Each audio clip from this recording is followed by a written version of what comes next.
નમસ્તે મિત્રો, આજે આપણે વાત કરવાના છે તરબૂચની લારીવાળા સાથે બનેલી ઘટના। અમદાવાદના ગરમ ઉનાળામાં સૂર્ય તપતો હતો અને રસ્તાઓ પર ગરમીની લહેરો નાચતી દેખાતી હતી। એ દિવસોમાં શહેરના એક શાંત વિસ્તારમાં દરરોજ બપોરે એક તરબૂચની લારી ઊભી રહેતી હતી। લારી પર લાલ છોડ, રસભર્યા અને તરબૂચો ગોઠવાયેલા હોય અને લારીવાળો યુવક પોતાના મીઠા સ્વભાવ અને હળવા સ્મિતથી ગ્રાહકોને આકર્ષતો। તેનું નામ હતું મનસુખ હતું। ગરીબ ઘરમાં જન્મેલો મનસુખ બાળપણથી જ મહેનતુ હતો અને પોતાના પરિવારોને મદદ કરવા માટે તેને આ લારીનો ધંધો શરૂ કર્યો હતો। તે માત્ર તરબૂચ વેચતો નહોતો, પરંતુ ગ્રાહકોને સાથે સ્નેહભર્યું વાતચીત કરીને તેમના દિલ જીતતો હતો।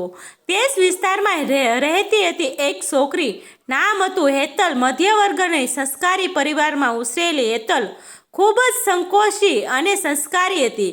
તે કોલેજમાં અભ્યાસ કરતી હતી અને રોજ બપોરે ઘરે પાછી ફરતી વખતે રસ્તામાંથી પસાર થતી। એક દિવસ તેની નજર મનસુખની લારી પર પડી। ગરમીથી કંટાળેલી હેતલે તરબૂચ લેવા માટે લારી પાસે રોકાઈ। મનસુખે સ્મિત સાથે પૂછ્યું, બહેન, મીઠું તરબૂચ આપું? હેતલે શરમાળ રીતે માથું હલાવ્યું। તે દિવસથી રોજનું એક નવું અધ્યાય શરૂ થયું। શરૂઆતમાં બંને માત્ર ગ્રાહક અને વેચનારનો સંબંધ હતો, પરંતુ ધીમે ધીમે વાતો વધવા લાગી। મનસુખ હેતલને હંમેશા શ્રેષ્ઠ તરબૂચ પસંદ કરીને આપતો અને હેતલ પણ તેની સાથે થોડા શબ્દો બોલ્યા વગર જતી નહોતી। બંનેના હૃદયમાં એક અજાણી લાગણી જન્મી રહી હતી, પરંતુ બંનેએ આ લાગણીને શબ્દોમાં વ્યક્ત કરવાનું ટાળ્યું। સમય પસાર થતો ગયો અને તેમની મુલાકાતો રોજની આદત બની ગઈ। એક દિવસ ભારે વરસાદ પડતો હતો। રસ્તા પર લોકો ઓછી સંખ્યામાં હતા, છતાં મનસુખ પોતાની લારી લઈને ઊભો રહ્યો। હેતલ જ્યારે કોલેજમાંથી ફરી રહી હતી ત્યારે તે ભીંજાઈ ગઈ હતી। તેની લારી પાસે આશરો લીધો। મનસુખે તરત જ એક પ્લાસ્ટિકની ચાદર કાઢીને તેને આપતા કહ્યું, અમે ભીંજાઈ જશો, રાખો। આ હેતલના દિલમાં એક ક્ષણ ભય બદલાઈ ગયું। તેની આંખોમાં કૃતજ્ઞતા સાથે એક નાજુક લાગણી ઝળહળતી। એ દિવસે બંને વચ્ચે લાંબી વાતચીત થઈ, જેમાં તેમણે એકબીજાના જીવન વિશે ઘણું જાણ્યું। સમય જતાં બંનેના દિલમાં પ્રેમ પાંગરી ઉઠ્યો। એક સાંજે મનસુખે હિંમત કરીને પોતાના દિલની વાત કહી। હેતલ પહેલાં થોડું ચોંકી ગઈ, પરંતુ તેને પણ પોતાના દિલમાં છુપાયેલો પ્રેમ સ્વીકારી લીધો। બંનેએ એકબીજાને વચન આપ્યું કે કોઈ પરિસ્થિતિમાં સાથે રહેશે। તેમની દુનિયા હવે એકબીજાની આસપાસ ફરતી ગઈ, પરંતુ પ્રેમનો માર્ગ હંમેશા સરળ નહોતો।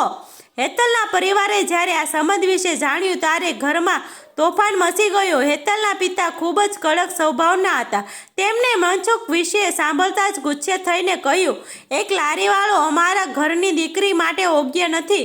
ઘરમાં ઝઘડો શરૂ થઈ ગયો। હેતલને સમજવામાં આવી કે તે આ સંબંધ તોડી નાખે, પરંતુ હેતલ પોતાના નિર્ણય પર અડગ રહી।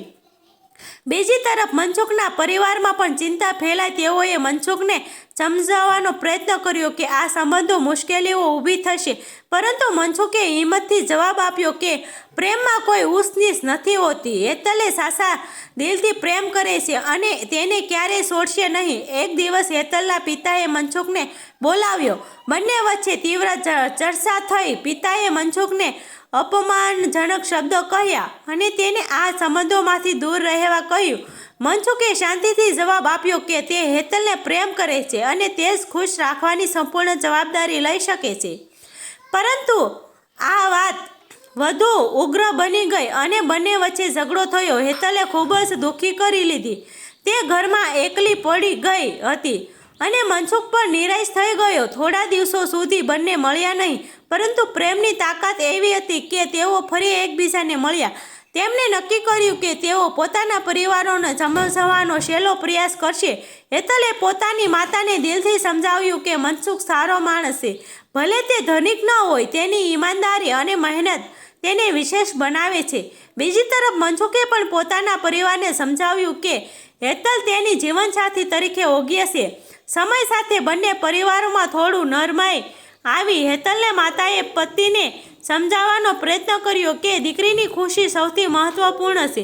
મનસુખના પરિવારજનોએ પણ હેતલને મળ્યા અને તેની સંસ્કારતા જોઈ પ્રભાવિત થયા.